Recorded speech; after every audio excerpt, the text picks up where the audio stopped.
wadajirku wada nool qabyaaladda iska yareeya wada hadalku wax kasta lagu dhameeyo maanta way taariikhdu tahay 10 bishii 11aad 2025 ayaan si rasmi ah aan ugu biiray xisbiga wadani maadaama aan gudoomiye ku-xigeenka golaha wakiilada ahaa waxaan ahaa gudoomiyihii isbahaysiga markaan ahaa wax fara badan iyo istiidooyin fara badan ayaanu isku xidhxidhaynay markaa wax fara badan baanu kala ilaalinaynay waxaa horta aan mahad gaara aan u dirayaa ama aan si gaara oo in loo sacabeeyo mudan golaha wakiilada jamhuuriyadda somalilan dhammaan xildhibaanada golaha wakiilada ee jamhuuriyadda somalilan iyagoo isku dhan ayaa mahadaale dhammaantood waayo iyagaa doorashada keenay waxay igu yaabka badnayd maalintii aanu doorashada inoo dhacday 13 November 2024 ila meereysabay ahayd deedna waxay ahayd maalintii la ansixinayay xeerka doorashada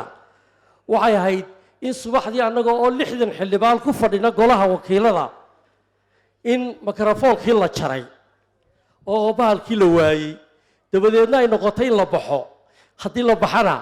dee ragga waa la bilaqaysanayaa oo wax fara badan maanta rag ka mid ah xataa meesha laga kaxaystay dabadeedna anoo gudoomiye ku-xigeenkii labaada ayaan intaa fikiray go-aan adag buu ahaayo inaan gaadho noqotay mikrofoonkii baan qaatay boobay deetana hogaamiyaha aqlabiyadaan ahaayo xildhibaanadii golaha wakiilada fadhiyaan ku idhi labadii xeer ee doorashadaba sidii baanu ku marinay oo hortaay maalintaasay asax noqotay sidaa aawadeed baan ugu mahadnaqayaa golaha wakiilada dhammaan aad iyo aad sharaf weyn bay tahay maanta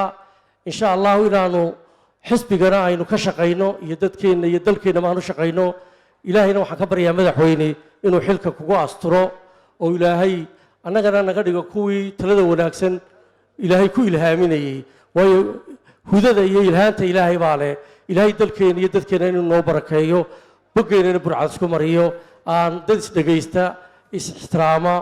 wadajirku wada nool qabyaaladda iska yareeya wada hadalku wax kasta lagu dhameeyo ayaan ilaahay nooga baryayaa